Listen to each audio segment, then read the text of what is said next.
If you're trying to stay up to date with any US soccer news, MLS news, or anything in that matter, you've come to the right place. Today, we're going to be breaking down 3 of the big stories over the past week. First up, we're going to be talking about Jordan Morris, the Sacramento MLS expansion team, and also about a coach that has decided to leave the MLS. All that and more in today's video, so let's get started. To begin with, as you probably know, Jordan Morris of the Seattle Sounders recently made a loan move to Swansea City. Now, the hometown Seattle boy has made quite an impact on the MLS since joining it in 2016. He had 35 goals and 20 assists in 105 MLS games, and he was able to secure 2 championships for the Seattle Sounders. Jordan Morris has become a dominant figure in the MLS, but he wants to make sure he is still in contention for the U.S. men's national team. And at the moment, a lot of U.S. players are actually playing and making a name for themselves in Europe. In order for the 26-year-old Jordan Morris to make sure he stays a relevant name in U.S. men's national team eyes, he probably felt like it was his time to go over to Europe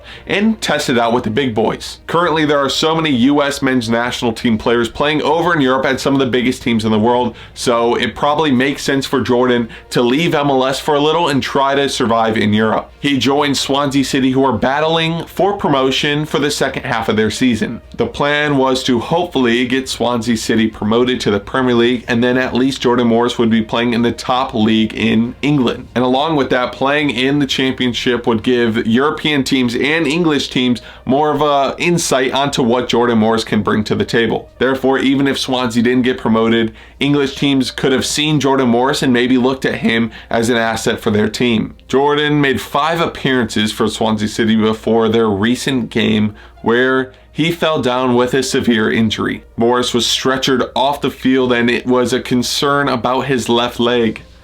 Now, previously, Jordan has tore his ACL in his right leg, so there was a lot of worry about whether this could be another ACL injury. Turns out, yes, it was a severe ACL injury in his left leg, and now Jordan Morris will no longer be playing with Swansea City and has returned to the U.S. in order to get his surgery done. This is a heartbreaking story where, we don't know what the future holds now for Jordan Morris. With the World Cup being late next year, we have no clue if Jordan Morris will be able to recover and be in top form for the tournament. It's very tough to see an MLS product go over to Europe and have his dreams crushed in such a short time. Hopefully Jordan Morris will recover quickly and hopefully at least be in contention of making the 2022 World Cup roster. The next story I'd like to break down is some news about why Sacramento's MLS expansion dreams may be in jeopardy. In 2019, Sacramento was given the 29th expansion spot and they would begin play in the 2022 MLS season. But during the COVID lockdown last year, MLS actually announced that they would be postponing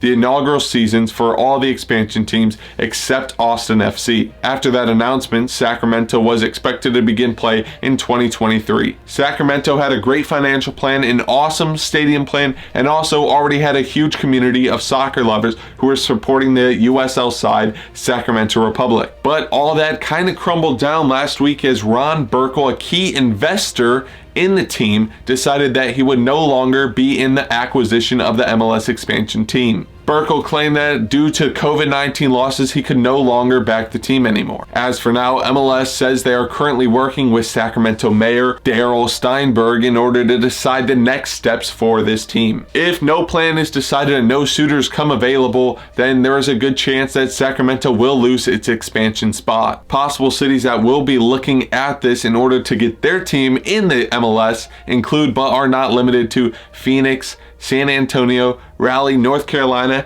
and even Detroit. Hopefully Sacramento is able to figure something out though, because it is a great team and it'd suck to see their supporters get this ripped from them. The last story we are going to talk about today is Club de Foot Montreal losing manager Thierry Henry. After his debut campaign where Montreal qualified for the playoffs, Thierry Henry announced that he will be leaving the team. In a statement on social media, Henry stated that this move was because of family reasons. Because Canadian clubs spent the majority of the MLS season away from their families in the US for months on end, Thierry Henry said he couldn't do it again. Now, about a week before this news came out, there was actually rumors that Bournemouth were looking at Henry to be their new manager. Now, Bournemouth did find another manager to take that place, but it is speculated that possibly Thierry Henry's decision to leave Montreal is actually just a way for him to take the Bournemouth spot next year. This would help Bournemouth to get their manager without having to go through negotiations with Club de Foot Montreal. Now, we'll have to wait to see what the future holds for this situation,